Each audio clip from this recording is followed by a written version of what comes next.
Irmãos, vamos orar antes de ler o texto bíblico. Eu quero apenas comunicar aos visitantes que nós estamos expondo a primeira carta de Pedro, eu acho que já há quase um ano. Chegamos agora no capítulo 3 e eu tento contextualizá-los aí para que vocês acompanhem conosco a exposição. Vamos orar, feche os olhos, pedir a iluminação do Espírito Santo. Amado Deus, nós te louvamos por poder abrir a Escritura, tê-la em nossa língua e ouvir o Senhor falar a partir dela. Que Deus nos abençoe, a mim e meus irmãos, e que esse texto nos confronte, nos console, nos conforte e nos leve para mais perto de Cristo. Pois é em nome dele que oramos. Amém. Abra a palavra de Deus, irmãos, na primeira carta de Pedro, capítulo 3. Hoje nós vamos meditar do verso 13 ao 17.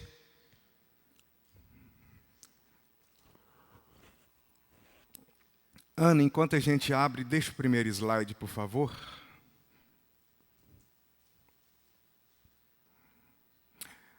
Primeira Pedro, capítulo 3, verso 13 a 17. Em meio ao sofrimento e à oposição, a igreja é vitoriosa. Ora, quem é que vos há de maltratar se fordes zelosos do que é bom? Mas ainda que venhais a sofrer por causa da justiça, bem-aventurados sois. Não vos amedronteis, portanto, com as suas ameaças, e nem fiqueis alarmados, antes santificai a Cristo como Senhor em vosso coração, estando sempre preparados para responder a todo aquele que vos pedir razão da esperança que há em vós, fazendo-o, todavia, com mansidão e temor, com boa consciência, de modo que, naquilo em que falam contra vós outros, fiquem envergonhados os que difamam o vosso bom procedimento em Cristo. Porque se for da vontade de Deus, é melhor que sofrais por praticardes o que é bom do que praticando o mal. Que Deus nos abençoe. Amada igreja, em primeiro lugar, a prevenção contra o sofrimento é algo que a Escritura toda nos ensina. Pois ele diz, quem é que vos há de maltratar se fordes zelosos? Ele introduz em uma situação normal, ele parte da premissa de que ninguém é maltratado por praticar o bem. Lembrando que o contexto remoto aqui fala de a igreja servir a Deus na vida das autoridades do Estado romano, a igreja servir a Cristo, a Deus, na vida dos seus senhores, e a igreja servir a Deus na vida do seu cônjuge. E ele diz que, a priori, quem faz isso não seria maltratado. Lembrando que as mesmas autoridades são ministras de Deus, ele diz, para promover o bem. Se eu faço isso dentro do meu lar, eu vou coibir o mal. E ele então vai introduzindo o assunto, parece que apenas para esse lado, quando alguém age com integridade, com certeza receberá louvores. Por isso a palavra zelosos tem a raiz de zelote. Não é que eram extremistas políticos que se rebelavam contra poderes instituídos. Pedro, porém, não está exortando a esses mesmos leitores a se tornarem como eles, mas continuarem investindo na sua santidade, a energia de fazer o bem diante dos seus senhores, diante do Estado e diante do seu lar, ao dentro dele. O que Pedro, na verdade, introduz aqui é que nós devemos amar o bem com a mesma paixão com a qual aqueles zelotes fanáticos do tempo de Jesus, aqueles patriotas enlouquecidos, amavam as suas nações e os seus deuses. Se parasse aí seria bom, mas aí tem uma conjunção adversativa. No verso 14 ele diz que o justo sofre. Se você lê esse texto tendo Jó como pano de fundo, você vai ver que a primeira informação a respeito de Jó é que ele era um homem justo, íntegro e temente a Deus. Por quê?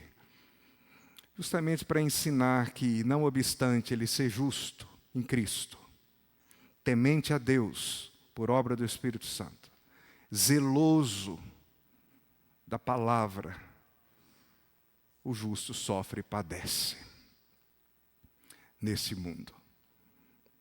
Durante as canções que entoávamos aqui, eu via a Glau emocionada com a chegada da Lívia e a Cíntia chorando pela morte da dona Cerise. O justo sofre. Não é uma possibilidade, é uma certeza. Aguarde, o sofrimento chegará à sua casa, cedo ou tarde. Impressionante que até hoje a morte da dona Cerise não foi processada, porque ela não adoeceu. Domingo ela estava aqui como nós, alegre, inclusive o diácono Sidemar foi ajudá-la a subir a escada, ela meteu a bengala nele.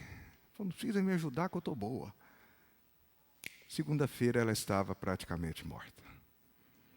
Então, a ideia da carta, a partir de agora, é mostrar que o exemplo de Cristo, se você vier domingo que vem, você vai ver que a causa da igreja entender que ela sofre está no verso 18. Pois também Cristo morreu uma única vez pelos pecados, o justo pelos injustos, para conduzir-vos a Deus, morto sim na carne, mas vivificado no Espírito, no qual também foi, pregou os espíritos em prisão, os quais no tempo foram desobedientes, contra a longanimidade de Deus e assim por adiante. Não é? Depois ele institui o batismo, mostrando que, tendo Cristo sofrido, nós também temos a mesma graça de coparticipar do seu sofrimento. Ele, o justo, que morreu pelos injustos. Então a ideia do sofrimento não pode ser algo que nos alarme. Se não, lembre o que o mesmo Pedro disse, volta comigo lá no primeiro capítulo, enquanto a Ana coloca o segundo slide para que alguém queira tomar nota. 1 Pedro, capítulo 1, verso 6, olha o que ele vai dizer. Nisto exultais, embora no presente por breve tempo, se necessário, sejais contristados por várias provações, para uma vez confirmado o valor da vossa fé, muito mais preciosa do que ouro perecível, mesmo apurado por fogo, redunde em louvor, glória e honra na revelação de Jesus Cristo, a quem não havendo visto a mais, no qual não vendo agora, mas crendo, exultais, com alegria indizível e cheia de glória, obtendo o fim da vossa fé, a salvação da vossa alma. É o paradoxo bíblico que o fogo não destrói, o fogo do sofrimento ele forja. Assim, nós aprendemos com esse texto que, em primeiro lugar, ainda que venhais a sofrer por causa da justiça, meu irmão e minha irmã, sois bem-aventurados. O texto diz, não vos amedronteis, portanto, com as ameaças, seja de quem for. Não fiqueis alarmados, como se isso fosse algo inédito, pelo contrário. No tempo de Pedro, os cristãos sofriam por causa da justiça. Primeiro slide agora, depois desse, Ana, vai mostrar justamente esse primeiro ponto. É só mudar para o próximo. Isso, agora você vai acompanhando primeiro e segundo ponto. Ou seja, a alegria no sofrimento, ainda que venhais sofrer, sois bem-aventurados. Não é? Ameaçado, o grande testemunho de Policarpo, né? Quando foi ameaçado de morte, se ele não blasfemasse em responder àqueles imperadores e àquela multidão a resposta que todo mundo conhece de Policarpo, que era bispo em Esmirna, que foi discípulo do apóstolo João. Ele diz, abre aspas, há 86 anos eu tenho servido a Cristo, e Ele jamais me desamparou. Como pode ou como posso agora blasfemar contra o meu Rei e Salvador? Aí eu cortei para não ficar grande, porque a próxima frase que ele diz é, acenda as fogueiras. Quase contemporâneo de Pedro. Ou seja, os pagãos levantavam testemunho contra os irmãos nessa época. Os bens deles eram confiscados, eram levados a arenas para serem devorados por animais, eram levados a arenas para lutarem com soldados fortemente treinados, e tudo isso por um banho de sangue, para que os imperadores pudessem comandar a multidão, dando a eles esse espetáculo. É por isso que eu acho muito engraçado quando o crente vai à Itália, e ele vai ao Coliseu, eu nunca fui, e ele tira fotos ali como se o Coliseu fosse algum símbolo de bondade. O Coliseu é um símbolo de domínio do Estado e de massacre de cristãos e de escravos. É justamente por isso que a carta é escrita à igreja dispersa. Porque durante essa perseguição, como aconteceu em Jerusalém, aqui também a igreja é dispersa. Perambularam pela terra como peregrinos e forasteiros, como temos visto nos 2 primeiros capítulos. Passaram por esse fogo ardente sendo justos, cristãos. E aí ele vai dizer que esses devem exultar quando sofrem por serem justos. Mesmo passando pelo fogo, os cristãos devem se encher da alegria do Espírito Santo, pois sofrem como cristão. É mais ou menos trabalhar com premissas, né? Que antigamente os filósofos usavam tanto. Já que sofrimento é algo que é marca do ser humano caído, porque nós vivemos num mundo que está sob a ira do Criador. Foi Ele que diz, maldita é a terra por vossa causa. E que, como ser humanos, sofreremos, é a segunda premissa. Então, sofra como cristão. Eu peço muito isso. A minha esposa é testemunha. Porque o dia que o sofrimento chegar, que Ele me dê a graça, Ele já me deu tanta graça, mas que Ele me dê a graça de padecer e oferecer todo o meu sofrimento como um culto a Ele. Quando John Piper constituiu o seu primeiro câncer, bem como o Tim Keller, uma frase que eles repetiram é que eles não iriam desperdiçar nenhum minuto desse câncer. O justo testemunha quando sofre, mesmo que ele não entenda. Eu vou citar novamente Jó.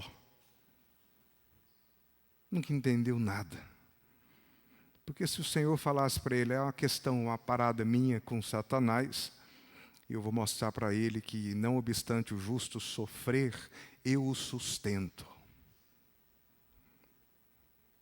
E ele perguntava sempre para quem já leu, o que eu fiz? Os amigos tentando ajudar, erraram feio, porque quiseram trazer sobre ele a lei de causa e efeito, e isso não existe. Quando o justo sofre, não adianta você ir procurar uma causa para justificar o efeito. Lembra da pergunta dos discípulos? Tem uma prática judaica muito comum. Quem pecou olhando para o cego ou para o cadeirante? Foi ele ou o pai? Jesus falou, ninguém. É a vida. A Júlia não nasceu e depois de tanto sofrimento morreu? Quem pecou? Foi o Leandro ou a Glau? Ou os avós? Ninguém. Milhões de Júlias morreram daquele dia para cá. E há uma coisa que é uma premissa dentro da carta, é que ele deixa claro e ele é categórico, bem-aventurados os perseguidos por causa da justiça. Ele aprendeu isso com Jesus. porque deles é o reino dos céus. O reino dos céus, a quem os justos herdarão, é marcado por perseguições, por injustiças. Mas nós deveríamos nos alegrar por sofrermos como crentes e não como pagãos. E jamais termos uma ideia de que o sofrimento na nossa vida, ele é diferente da vida do outro, de acolá. Não, ele faz parte de existirmos em um mundo caído. E o clamor dele é: se vocês sofrem, sofra fazendo bem. Não sofra como os pagãos. Testemunhe com a sua dor. Não é? Certa feita, um garoto de 12 anos na Segunda Guerra Mundial, ele recusa juntar-se a um movimento na Europa. Tinha 12 anos apenas. E aí os carrascos perguntaram a ele: você não sabe que nós temos o poder de lhe matar, garoto? Esse garoto respondeu: e vocês não sabem que eu tenho o poder de morrer por amor a Cristo? O que a morte pode fazer comigo? O reverendo Charles Spurgeon dizia que a única coisa que ela pode fazer, ele a chama de serva, que a serva morte pode fazer a um justo é entregá-lo nos braços do seu Senhor. Então que a gente aprenda essa primeira lição. De fato, bem-aventurados sois os justos que sofrem, servindo a Deus na esfera que for, por serem servos dele. Porque embora tombem na terra ainda hoje mártires, outros tipos de sofrimento alcançam irmãos e irmãs no mundo inteiro. Nós não temos o mérito de sofrer sozinhos. Pedro diz: lembre-se que no meio da irmandade tem um monte de gente sofrendo.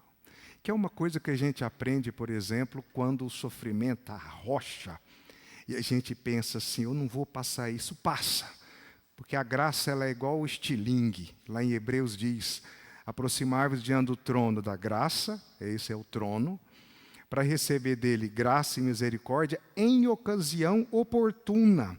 É por isso que a gente passa determinados sofrimentos, que a gente olha para trás e diz: hoje eu não conseguiria viver isso. Conseguiria sim, porque o Deus que dá o frio, dá a coberta. Exatamente na proporção necessária.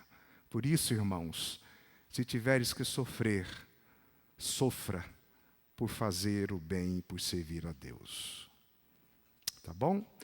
A segunda coisa importante desse texto é no verso 15, onde ele fala da oportunidade, durante o sofrimento, da apologia, de responder àqueles que nos perseguem, que pedem razão da minha esperança, que não entendem essa bem-aventurança no sofrimento. E aqui eu aprendo que é uma oportunidade de testemunhar. Ele diz antes: santificai. Durante o sofrimento, ao invés de ficarem alarmados como algo extraordinário, santificai a Cristo como Senhor do sofrimento, Senhor da vida, Senhor da morte em vosso coração, estando sempre preparados para responder a todo aquele que nesse momento, nessa ocasião, pedir razão da esperança que há em vós. Que esperança é essa? Que mesmo em meio ao sofrimento ela subsiste. Ou seja, a injustiça e o sofrimento não devem levar a igreja à revolta, à murmuração, mas ao testemunho. É um pedido, não é? Que eu sempre peço a Deus: o Senhor que já me deu tanta coisa, dá-me mais um coração grato no sofrimento. E novamente, como eu tenho esse livro como pano de fundo, eu vou chegar em Jesus, o verdadeiro Jó. Mas por enquanto, como personagem histórico, Jó, quando soube de toda a desgraça que caiu sobre a sua casa e sobre as suas empresas, funcionários, ele rasga as suas vestes em dor e lágrimas. Ele raspa a cabeça, ele joga cinza coberto de lepras e de câncer por todos os lados e tumores, e ele brada desesperadamente, quase que irracionalmente, ele diz: bendito seja o Senhor. Tem muita gente que acha que a mulher de Jó não era crente. Tadinha. Qual mulher agiria diferente, perdendo todos os seus filhos em uma noite só? O marido se age como louco. Nunca se esqueça que quando Deus restaurou todos os bens de Jó, só teve uma coisa que ele não deu outra. Foi a esposa. Ele teve outros filhos com a mesma mulher. Mostrando o desespero daquela situação. Mas ele testemunhou para o mundo inteiro da época quem era o Deus dele. Cristo é o verdadeiro Jó. O justo, verso 18, que sofreu pelos injustos, que morreu de uma vez por toda para ser para nós o caminho a Deus.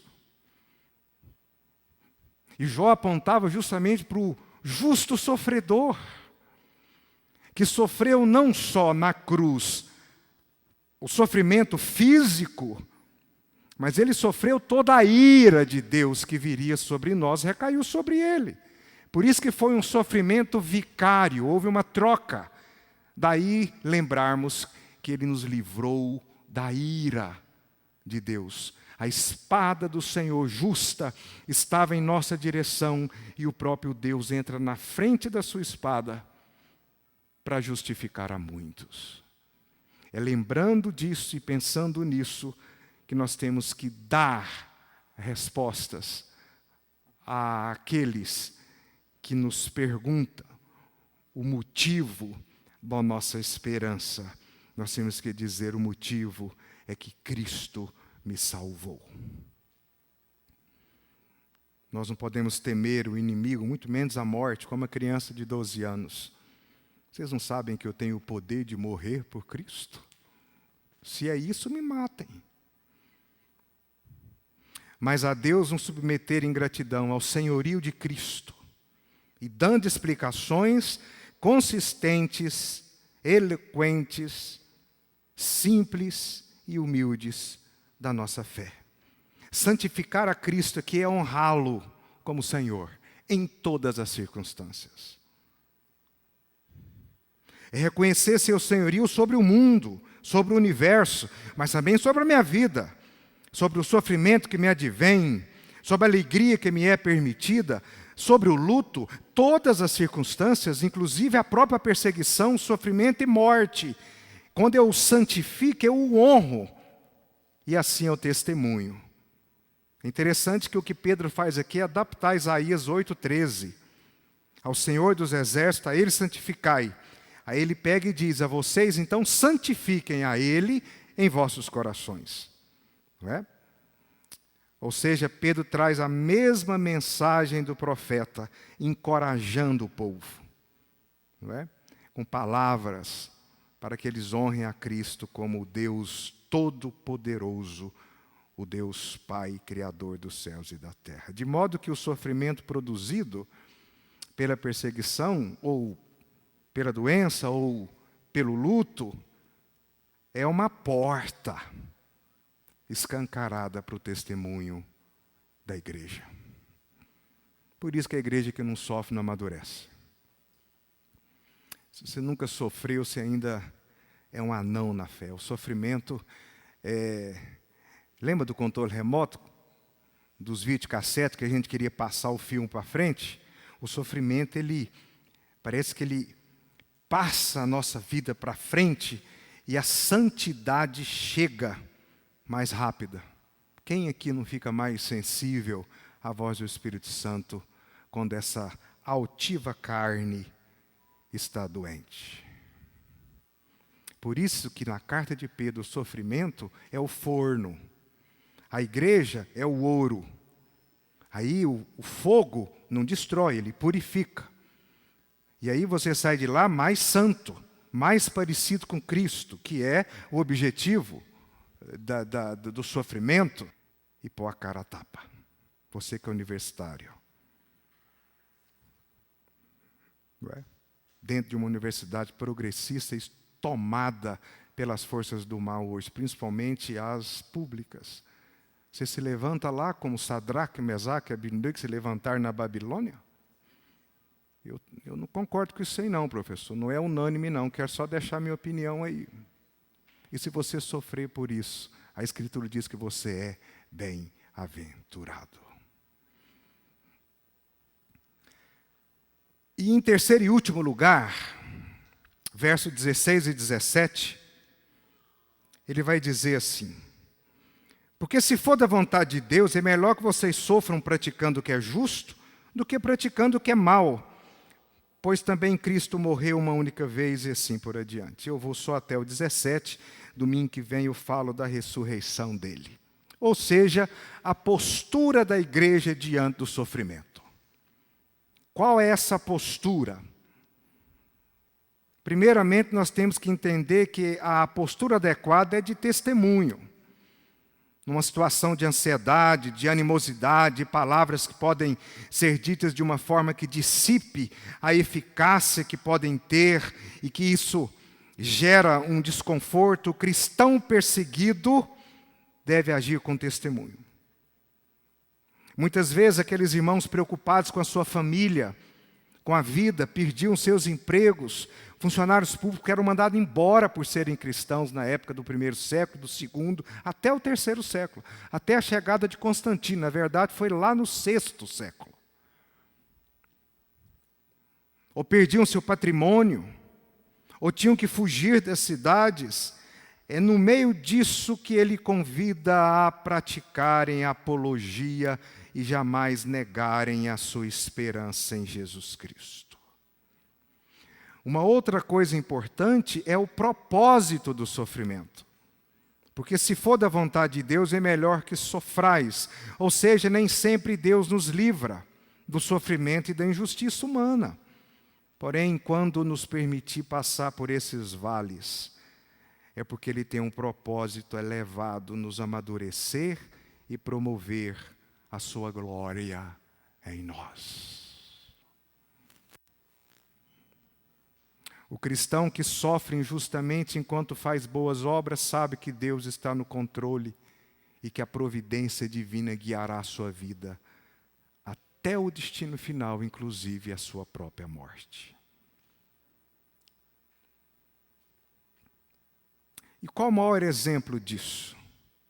Cristo. É o servo sofredor.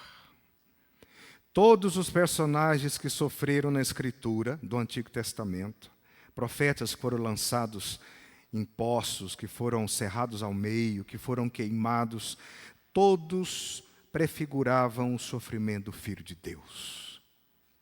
Que é o que o texto vai dizer a partir do verso 18, quando ele faz uma transição do sofrimento da igreja para o sofrimento vicário de Cristo. E ele mostra que, assim como o sofrimento de Cristo é singular, a igreja certamente sofrerá também, ainda que no mundo cruel que matou o Filho de Deus. Você não pode perder.